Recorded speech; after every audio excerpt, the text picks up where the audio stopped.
Hello everyone, institute of mathematical analysis में आप सभी का स्वागत है।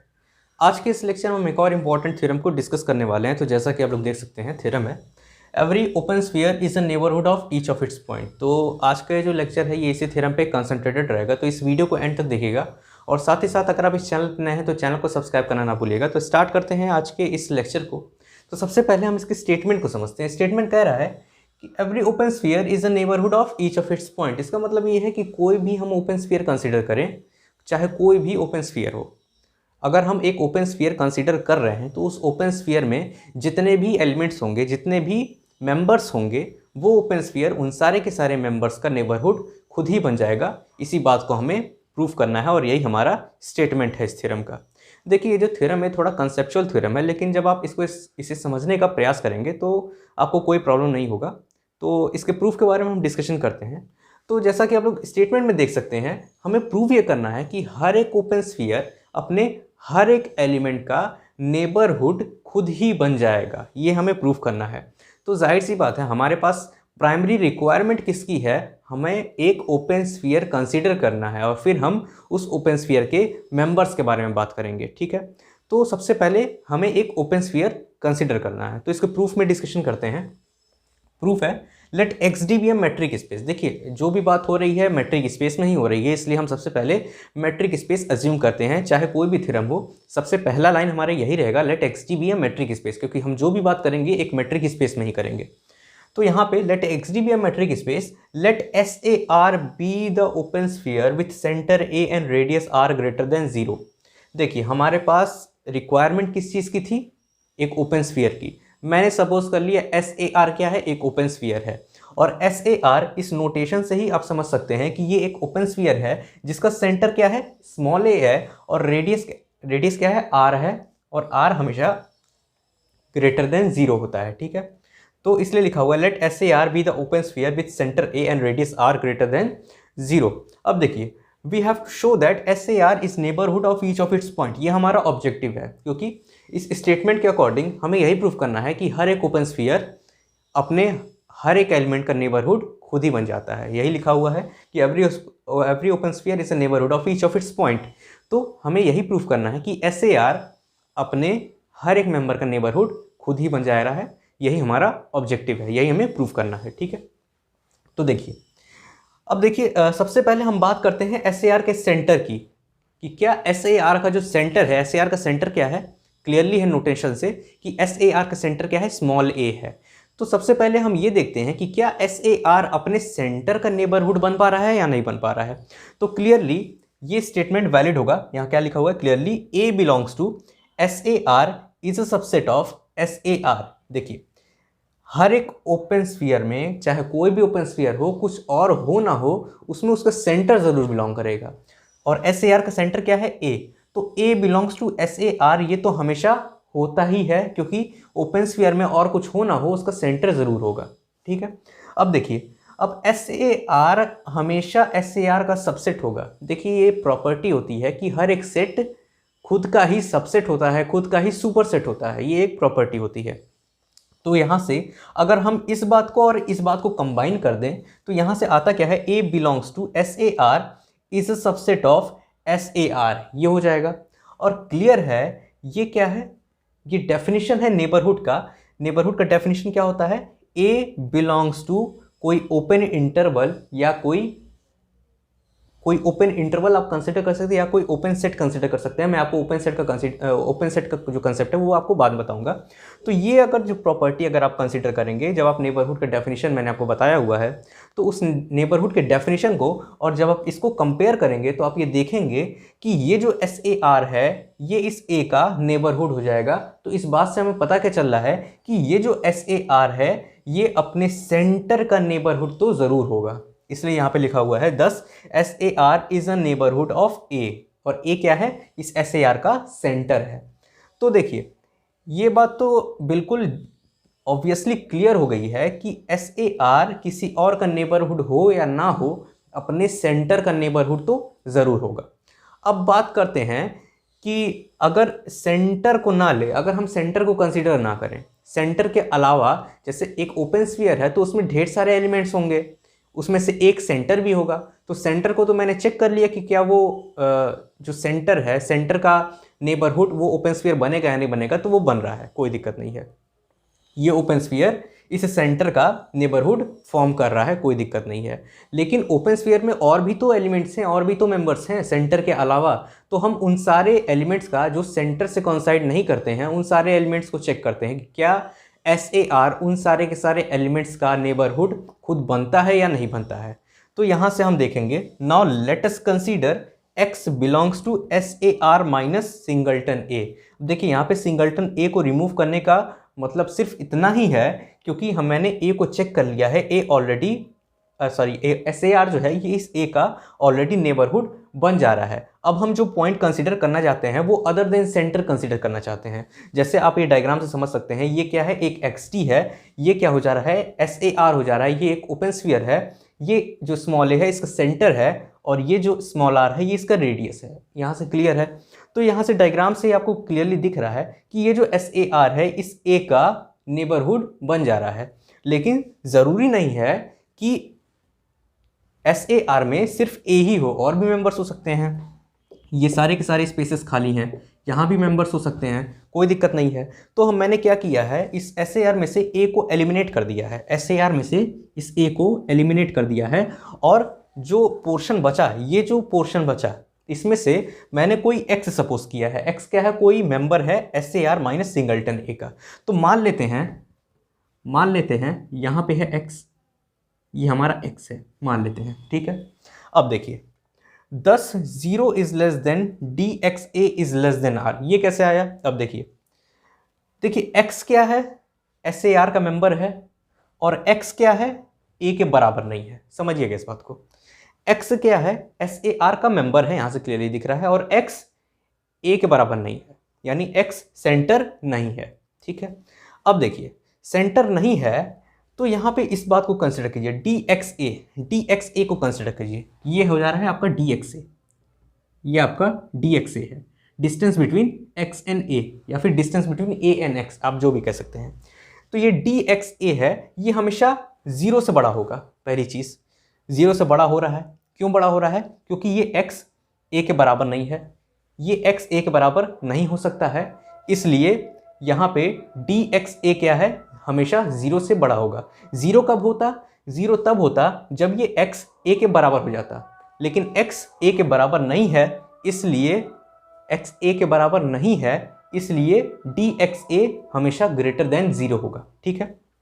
अब देखिए DXA हमेशा R से छोटा भी होगा। अब ये क्यों, देखिए DXA क्या है, ये है distance between x and A, ये distance between x and A है, और ये डिस्टेंस है टोटल R का।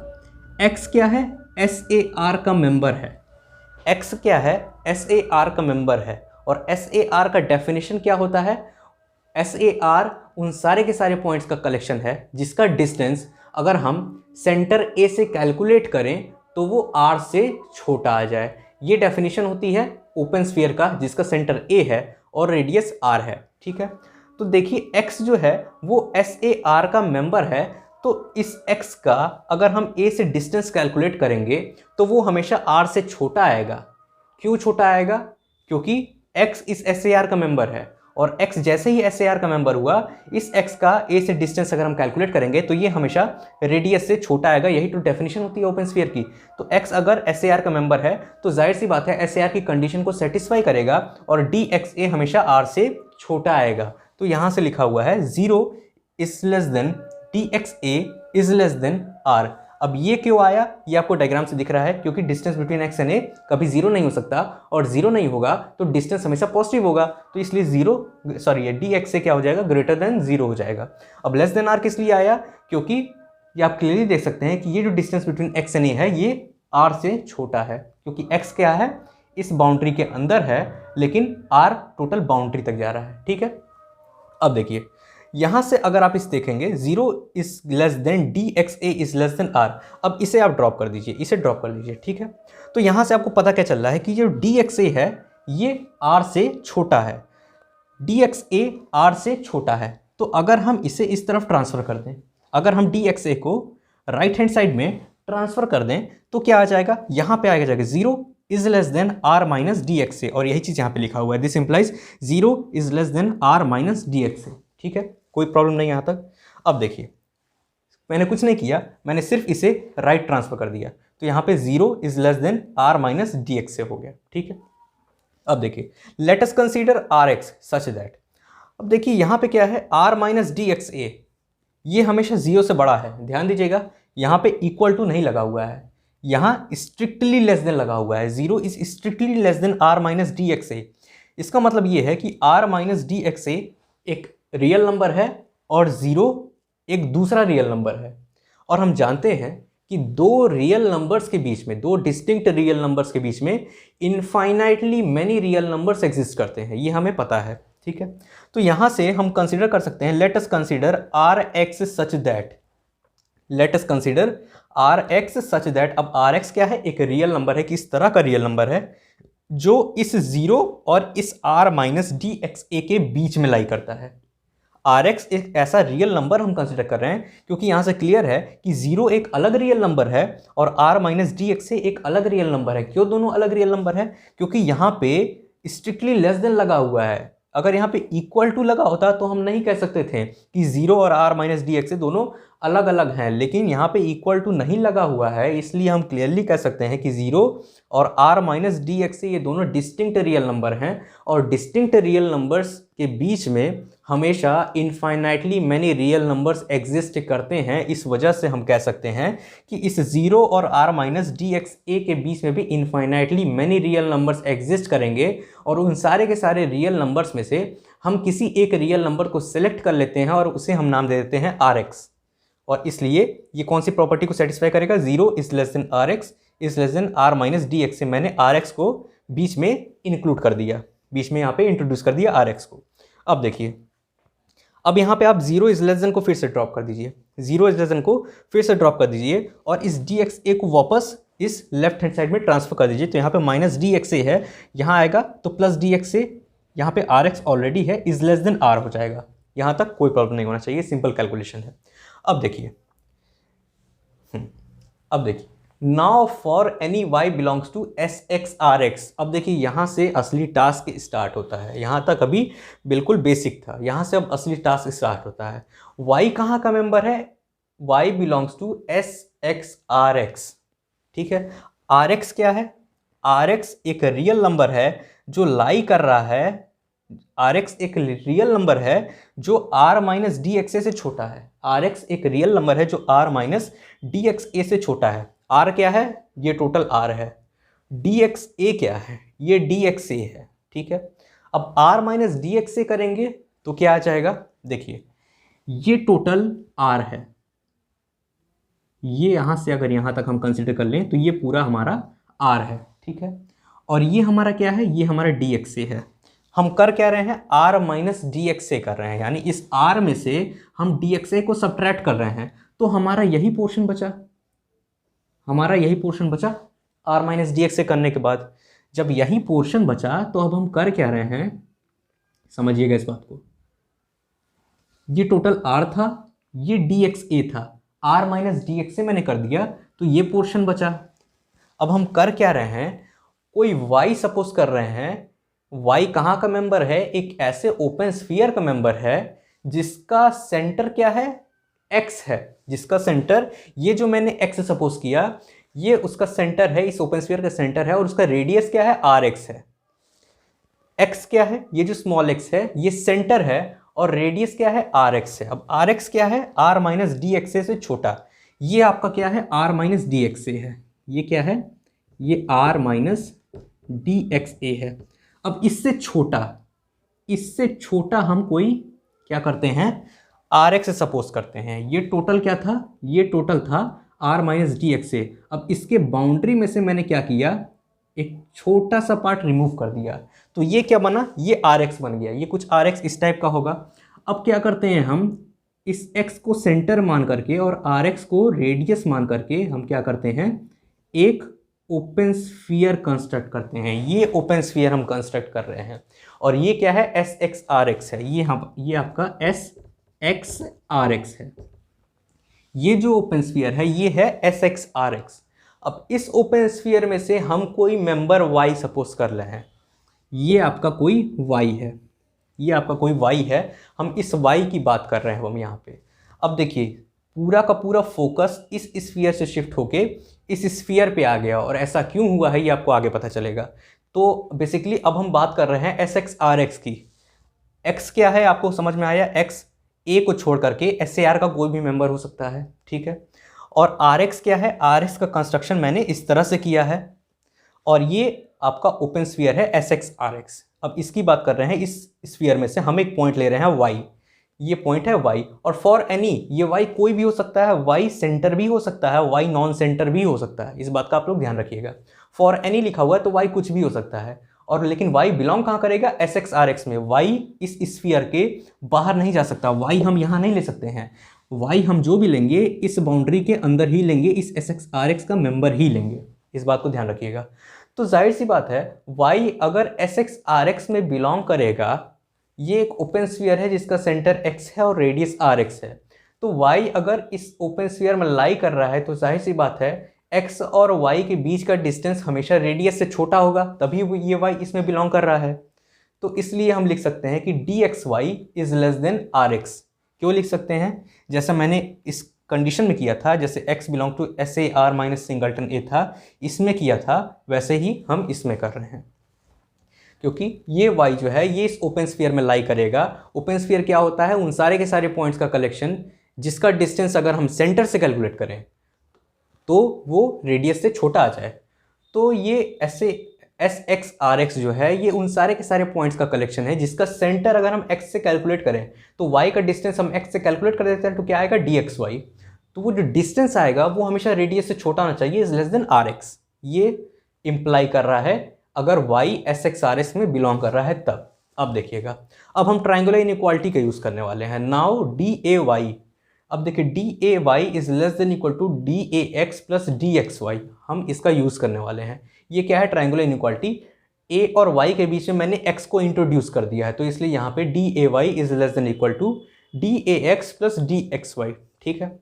अब देखिए डी ए एक्स को मैंने एज इट इज़ रखा हुआ है, लेकिन ये डी एक्स वाई क्या है, ये d x y is strictly less than r x है, तो यहाँ पे प्लस आर एक्स और यहाँ पे इक्वल टू का साइन हटके लेस देन आ गया है, ठीक है। अब देखिएगा यहाँ पे क्या, देखिए d x A plus are x is less than r, और यहाँ पे क्या है d A x plus are x, ठीक है। अब चाहे डी ए एक्स लें या डी एक्स ए लें, दोनों बात एक ही है। ये भी distance between A and X है और ये भी distance between A and X है। तो डी ए एक्स या D x A plus are X जो है ये लेस देन आर है, यानी ये जो पोर्शन है ये लेस देन आर है, तो यहाँ पे D A Y is less than R हो जाएगा। समझिएगा, a और y के बीच में मैंने x को इंट्रोड्यूस करके ट्रायंगुलर इनइक्वालिटी लगाया, और यहाँ से हमारे पास रिजल्ट क्या मिला, D A Y is less than R, D A Y is less than R हमें रिजल्ट मिला। अब देखिएगा a क्या था, अगर हम एस ए आर की बात करें तो a क्या था, a सेंटर था एस ए आर का, r क्या था, r रेडियस था एस ए आर का। तो जाहिर सी बात है अगर किसी पॉइंट का सेंटर से डिस्टेंस अगर कैलकुलेट करें और वो रेडियस से छोटा आ रहा है, तो जाहिर सी बात है ये जो y है ये एस ए आर का मेंबर हो गया। तो इस बात को इंप्लाई करेंगे, this implies y belongs to S A R. लेकिन y हमने लिया कहाँ था, y मैंने लिया था एस एक्स आर एक्स में, और दिखा दिया कि y एस ए आर का मेंबर है। यहाँ से भी आप क्लियरली देख सकते हैं y S x are X का मेंबर था, लेकिन y इस एस ए आर का भी तो मेंबर है, क्योंकि एस एक्स आर एक्स पूरी तरह इस एस ए आर में कंटेन कर रहा है। इसलिए जो भी members S x are x में होंगे वो सारे के सारे मेंबर्स एस ए आर में भी होंगे। तो यहाँ पे y S x are X का मेंबर था और मैंने दिखा दिया कि y एस ए आर का भी मेंबर है। तो इस बात को इम्प्लाई करता है कि ये जो एस एक्स आर एक्स है ये सबसेट हो जाएगा एस ए आर का। देखिए अगर कोई पॉइंट है, अगर कोई a बिलोंग्स टू या फिर a ना लेके z belongs to capital A implies z belongs to capital B, अगर कहीं ऐसा लिखा हुआ है तो ये बात क्लियरली इम्प्लाई कर देगा A is a subset of B को, ये बात क्लियरली इस बात को इम्प्लाई कर देगा। तो यहाँ पे y इस सेट का मेंबर था, मैंने दिखा क्या दिया कि y इस सेट का मेंबर है, तो ये इसका सबसेट हो जाएगा बिल्कुल इस प्रॉपर्टी से। तो यहाँ पे S x are x is a subset of S A R हो जाएगा। ठीक है, अब देखिए इस एस एक्स आर एक्स में और कुछ हो ना हो, उसका सेंटर तो ज़रूर होगा, एक्स तो ज़रूर होगा क्योंकि ये एक ओपन स्फीयर है। तो यहाँ से this implies X belongs to S x are x is a subset of S A R. और यहाँ पे जो एक्स हम ले रहे हैं, एक्स क्या था, ये एक्स यहाँ पे आर्बिटरी था, एक्स यहाँ पे आर्बिटरी। देखिए इस पॉइंट का क्या मतलब, ये जो कंडीशन है इसका क्या मतलब है, इसको अगर हम नेबरहुड के डेफिनेशन से कंपेयर करेंगे तो ये क्लियरली बताएगा कि ये जो एस ए आर है इस एक्स का नेबरहुड बन जा रहा है। इसमें यहाँ पे लिखा हुआ है S A R is a neighbourhood of x, यहाँ पे क्लियरली जस्टिफाई हो रहा है।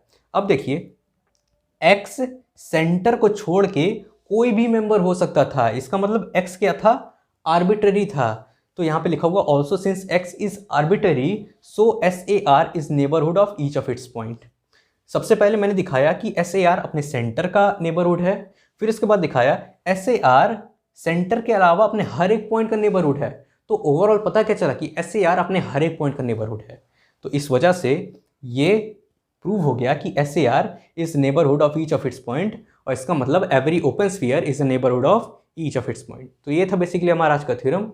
होप आप लोग को लेक्चर समझ में आया होगा। अगर आपको कोई डाउट होता है तो आप कमेंट सेक्शन में कमेंट कर सकते हैं, और अगर आपको ये लेक्चर पसंद आता है तो इस लेक्चर को लाइक करें, शेयर करें, और अगर आप इस चैनल पर नए हैं तो चैनल को सब्सक्राइब करना ना भूलें। तो अपने नेक्स्ट लेक्चर में हम कुछ और इंपॉर्टेंट कंसेप्ट को डिस्कस करने वाले हैं।